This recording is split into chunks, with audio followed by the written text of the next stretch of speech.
I don't know if any of you have actually made a sauce Mornay before, but it's basically a cheese sauce that you make using bechamel and then adding shredded cheese to it. It's not very difficult. You can hear me rattling around in my silverware drawer looking for a fork. It's not actually very difficult. It's really easy. And what I've started with in this pan is 2 tablespoons of salted butter. The purists will argue you're supposed to use unsalted butter, and I don't care because most of the time purists are wrong about everything. And I think you guys know what I mean when I say purists are wrong about everything. So anyway, I have a tendency to not measure this very much. But if I were you, I would use 2 tablespoons of butter and 3 tablespoons of flour. This is close to 3 tablespoons of flour. It's 1/4 cup, but a little less than 1/4 cup. I make this a lot. So just melt that over medium heat. Stir in your flour. Bump the phone. You can see it's got kind of a silky texture. Depends on how thick you want your sauce to be. I don't like mine spectacularly thick, but, you know, reasonably. So let that cook for a little bit until you see it start gaining a little bit of color. You do not want to brown or burn this flour, but you need to cook the floury taste out of it. It'll taste raw. Flour tastes raw, but what you need to do is bloom it. And how you do that is you cook it.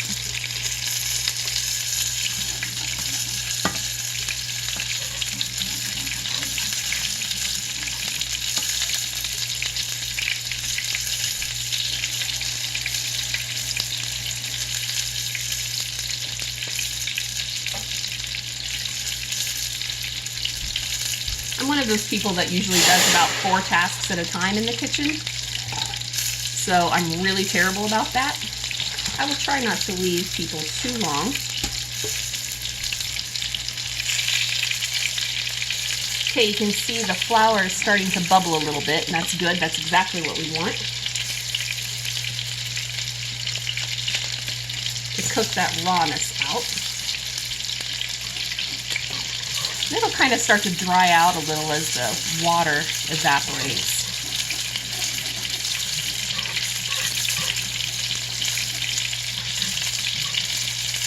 Kind of keep stirring it around, otherwise it'll burn. And you can see this isn't really heavy, kind of fry/boil. I don't even know what you'd call, what is this? I don't even know what you'd call this. It's not a simmer, it's not a fry, it's not a boil, it's bubbling. I guess that's about the best you could call it. I'm cooking chicken at the same time, so that frying sound you hear is chicken katsu, panko breaded chicken, which my son requested for dinner. Let's turn this. It's actually looking quite good. If you want to see that. Yes, very nice. That's going to be part of the basis for my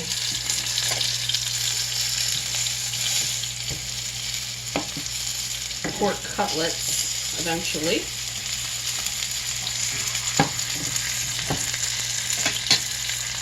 And now that we've got this bubbling, and I can smell it's slightly toasted, just a little bit, not much. You're not making a deep dark roux for some kind of Creole cooking here. You're just trying to cook the flour out. You add a cup of milk. Don't use skim. You will absolutely hate yourself if you do. Nothing in my kitchen is skim. Nothing in my kitchen is low fat. Nothing in my kitchen is artificial. Not sugar. Not low-fat sour cream. I'm like Monica on Friends about the low-fat mayonnaise. That is not mayonnaise! And she's right. And so you stir this over a medium heat until it thickens. You've got to kind of whisk it a little bit because you don't want any of those flour lumps to remain. And it won't take long, so don't leave it. Or you're going to come back to a big solid mass and you're going to be mad at yourself. Because if you're going to take the time to do it, then pay attention and don't mess around.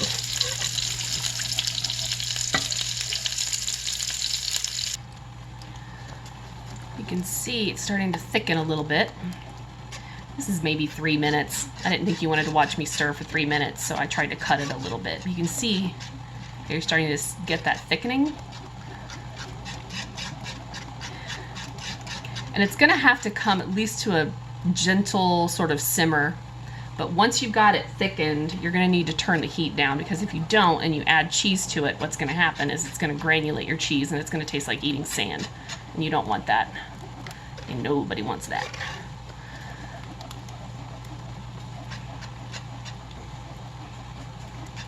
You can see how shiny, nice this is. Cheese sauce, delicious. Setting a timer, there's the pasta. Like I said, I do about 4 or 5 things at one time in the kitchen. I cannot be a single issue person. Ah, there we go, perfect. Perfect, perfect, perfect. I have to multitask because I have to cook after work, which means I don't have time to do one thing. When it comes to the actual Fandom Feast channel, I'll do one thing. Let's see. Turn that down to low. Let that start to cool a little bit. And then we're gonna add about cup-ish shredded cheddar. Do I actually shred my own cheddar? No, I do not. And you know why? Because I'm busy. And the world makes shredded cheddar for people like me. And other people who just don't want to mess with it. Freshly shredded cheese is always better. Yes, it does not have the anti-caking agent in it. But I'm going to guess y'all are just as busy as I am. You've got school, you've got work, you've got kids, you've got dogs. You've got cats, you've got significant others, you've got a life you are trying to lead, and it's enough for you just to make some frickin' cheese sauce once in a while to make yourself happy. Add salt. Always add salt to cheese sauce. I don't care. Pepper. If you don't like the little black specks because it bothers your aesthetic, fine. Use white pepper instead. And there you have it. Sauce Mornay, or simply cheddar cheese sauce. If you really want to pump up the flavor, throw some Dijon mustard in there, maybe a teaspoon or so, a little bit of Worcestershire sauce if you like. My family does not like, so I don't. But no matter what, test it, taste it. I forget who it was that said it's a poor cook that can't taste his own broth. If you can't taste your own food, you're not going to like it either. See, needs more salt. Salt is what helps a cheese sauce or any sauce have flavor. Otherwise, it's going to taste like wet milk, or wet milk. It's going to taste like wet flour. And that's disgusting. Nobody likes that. And since this is my family, I can double dip and no one's going to care. Don't do that for your guests, though. Ah, much better. Perfecto. And there you have it. Sauce Mornay. Ready for broccoli, cauliflower, pasta, macaroni, whatever you feel like putting it on. Enjoy.